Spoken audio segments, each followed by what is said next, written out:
Hello everyone, আসসালামু আলাইকুম।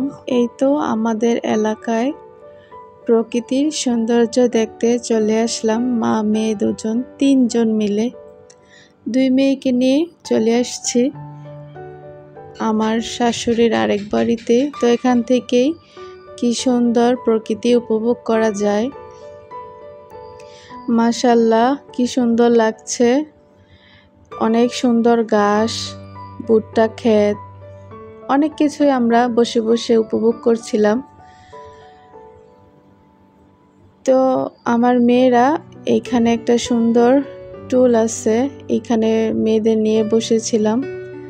আমাকে বলতেছিল কড়ি পাতা এনে দিতে, তো কড়ি গাছের পাতা আমি একটু ছেড়ে দিলাম।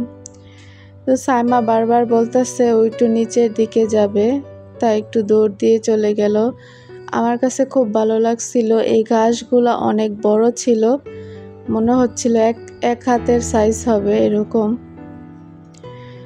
তো আবার একা একা চলে গেছে, আবার ভয়ে এসে পড়ল।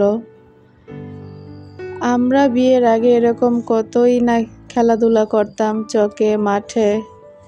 প্রকৃতির সাথে সাথে আমরাও বড় হয়েছি বলতে গেলে, কিন্তু এখন আর সেরকমভাবে যাওয়াই পড়ে না।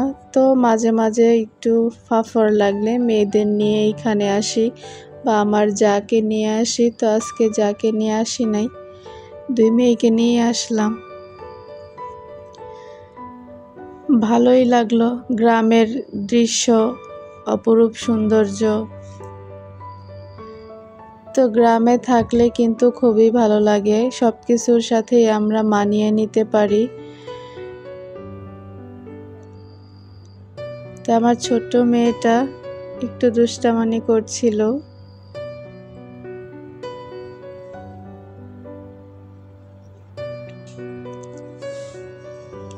আমরা এখান থেকে বসে বসে দেখছিলাম কতটা অটো যাচ্ছে, সিএনজি রিক্সা। এখান দিয়ে বেশি সিএনজি আর অটো রিক্সাগুলাই যায়। তো এই ব্রিজটা খুবই ভাল লাগে। আবার যারা গাড়িতে করে যায় তারাও আমাদেরকে দেখে আমরা এখানে বসে থাকি, কিন্তু কেউ মনে হয় চিনবে না, কারণ আমিও কাউকে চিনব না, কেউ আবার আমাকেও চিনবে না।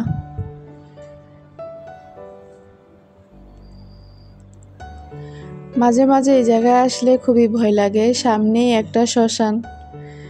তো শ্মশান তো ভয় পাওয়ারই কথা, আবার শুনেছি এই শ্মশানটা নাকি ভালো না, এইখান থেকে সবাইকে জিনে ভর করে।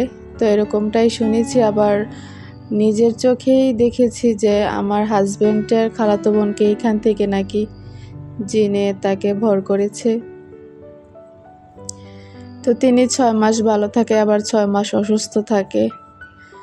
বাচ্চাদের খেয়াল নেয় না, নিজে নিজে একা একা বসে থাকে। তো কবিরাজ হুজুর দেখিয়ে বলছে কাউনিয়াকান্দি শ্মশান থেকে ওনাকে জিনে ভর করছে। তো সেই থেকেই তো ভয় লাগে, তারপরও যাই। কিন্তু সামনেই তো মাদ্রাসা, এইখানে কোরআনের পাখিগুলা কোরআন পড়ে, নামাজ পড়ে, পড়াশোনা করে, সেজন্য আর শ্মশানকে ভয় পাই না। তো দেখুন লজ্জাপতি গাছ কি সুন্দরভাবে নিভে গেল। আমার মেয়ে টাচ করার সাথে সাথেই আবার তারা নিভে যাচ্ছে। এটা ছোটোবেলা খেলতাম, তো সবার ছোটোবেলায় বেশিরভাগ এক হয়।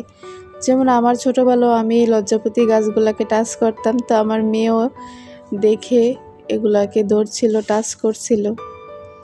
কি সুন্দরভাবে নিভে গেল। এটা মনে হয় একটা ঔষধি গাছ, এটা কাজে লাগে ঔষধের ব্যাপারে। কিন্তু আমার শ্বশুর এই জায়গায় তিনি এখানে লাগিয়েছে। তো বাড়িতে আসলাম, বাড়িতে এসে দেখলাম আকাশে অনেক মেঘ। তো আমাদের ছাদে বাড়ির পাশের ভাবিরা মরিচ রোদ দিয়েছিল, তো ওরা মরিচ ঝাড়ু দিচ্ছে।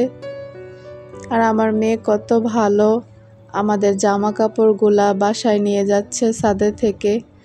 তো একটা একটা করে সবগুলাই নিচ্ছিল। এই তো আমার মেয়ে কি একটা পাকামানি করছিল, যাদের মরিচ তারা এখানে সব গোল করে রেখে গেছে, আর ও ঝাড়ু দিয়ে নষ্ট করতেছে, মরিচগুলাকে ছড়াই দিতেছে। তো আজকের মতো এই পর্যন্তই। কেমন লাগলো প্রকৃতির দৃশ্য, সৌন্দর্য কমেন্টসে সবাই জানাবেন। আল্লাহ হাফেজ।